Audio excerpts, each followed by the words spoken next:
Mesdames, Messieurs, bonjour et soyez les bienvenus dans ce point d'information. Les titres. Diocèse de Grand Bassam. Les 26 et 27 novembre dernier s'est tenue la 3e édition du Festi Éclat à la paroisse Saint-Esprit de Mokéville. Cet événement à la fois culturel et religieux a eu la participation de milliers de personnes laïques comme clercs qui se sont mobilisés autour de l'ordinaire du lieu, son Excellence Monseigneur Raymond Awa. Retour sur la journée du samedi dans cette édition. Diocèse de Katioula. La paroisse Saint-Charles-Luanga de Tembe a effectué le dimanche 20 novembre sa rentrée pastorale qui marque le début des activités de l'année paroissiale 2022-2023. L'équipe presbytérale, le conseil paroissial ainsi que les différents mouvements et groupes religieux qui concourent à l'édification spirituelle et à l'évangélisation ont été présentés aux fidèles.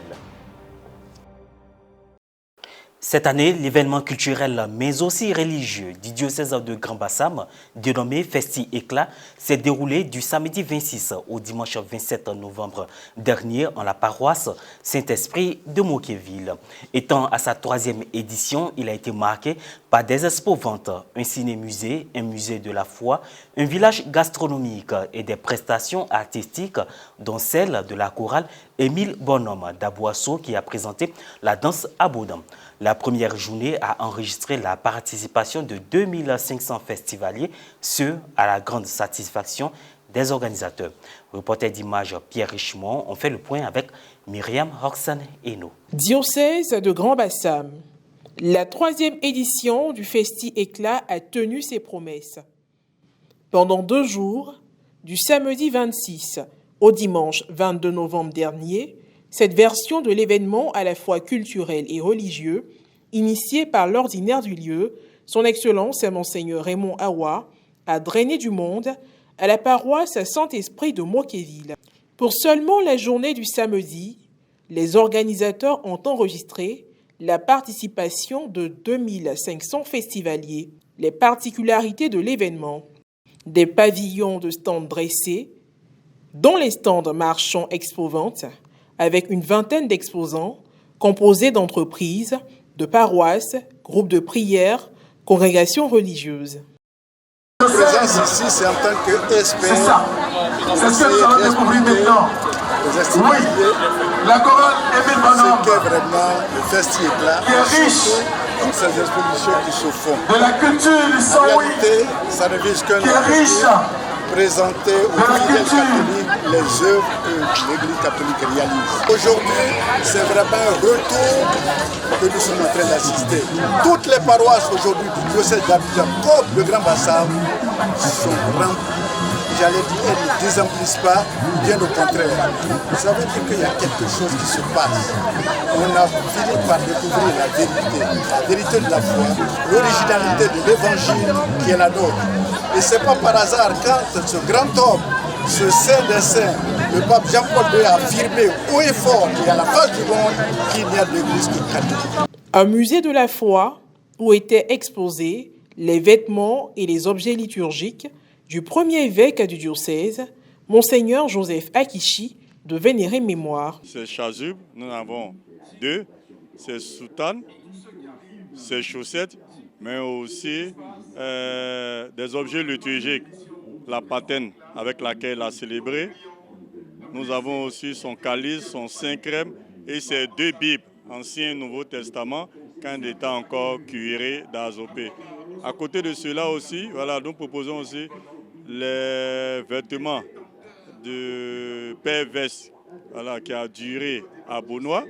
Et cela, voilà, reste aussi un événement pour notre génération, se rappeler aussi de ces missionnaires qui ont travaillé en Côte d'Ivoire, spécialement sur la terre de Beaunois. Le passage de la numérisation avec les panneaux à l'audiovisuel à travers des films, d'où un ciné-musée. À l'affiche, 7 films pour 2 cibles, les enfants et les adultes. Pour les enfants, venus très nombreux d'ailleurs, accompagnés par leurs encadreurs ou parents, les productions réalisées ont porté sur des valeurs comme l'hospitalité, le partage, le zèle missionnaire et la foi. Ce sont le film du site de la tombe du Père Hugulian, faisant partie des sites de pèlerinage du diocèse, et le film sur le site d'Abi, avec la légende de Sautilé. Les films proposés aux adultes ont été réalisés autour de l'histoire de l'évangélisation dans le diocèse de Grand-Bassam, du centenaire de l'Église catholique en Côte d'Ivoire, des 40 ans du diocèse de Grand-Bassam, des 125 ans de l'évangélisation de l'Église catholique en Côte d'Ivoire et du paille national catholique. À côté de cela, un film a été aussi réalisé sur le centre Saint-Jean-Paul Ier de Kojobwe, qui avait un stand d'exposition. La paroisse Sainte-Anne de Port-Boué a aussi pris un stand pour présenter Pakinou, son événement culturel phare. La paroisse Saint-Jean d'Aboisseau a présenté l'histoire du Père Parage, l'un des premiers missionnaires dans le diocèse. La chorale Émile Bonhomme, originaire de la dite paroisse et lauréate du concours Océan Culture 2022, a fait la promotion de la culture du peuple sanwi à travers la démonstration de la danse abodant et des cours pratiques afin que les enfants et les adultes puissent l'apprendre.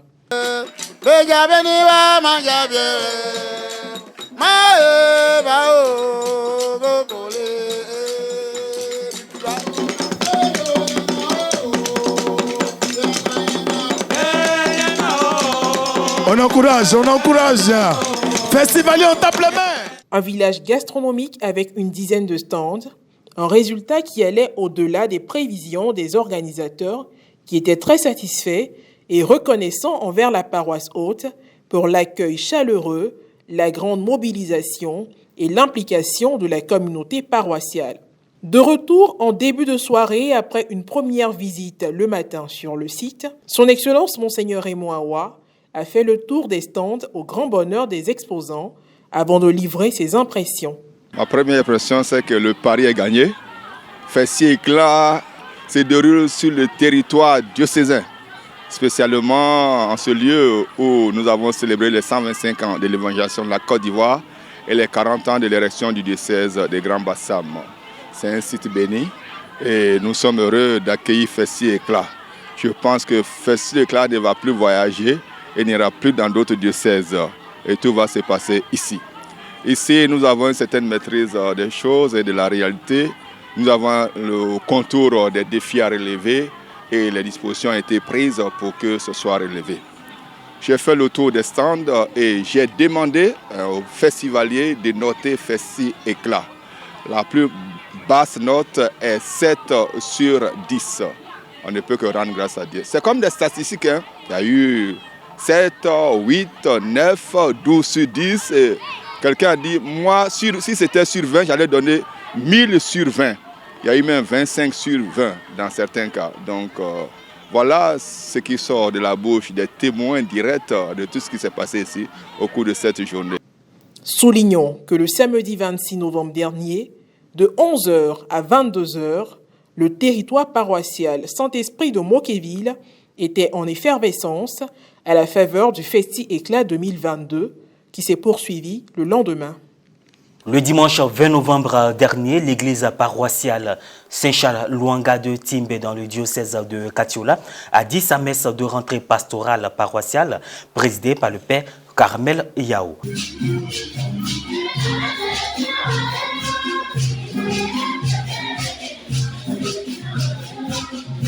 Dans son homélie, le père Carmel Yao a invité les fidèles à être ses serviteurs humbles qui se dévouent à la tâche dont parle l'évangile de ce dernier dimanche de l'année liturgique. Aussi, le père a émis le vœu que dans l'union, ils parviennent ensemble à vivre le thème de l'année pastorale au sein d'une église communion, autonome au service de tous, tous consacrés, tous évangélisateurs, tous pour l'autonomie. Et voilà, ainsi se referme cette session d'information. Merci à vous de nous avoir suivis. Merci de votre fidélité. Que Dieu nous bénisse.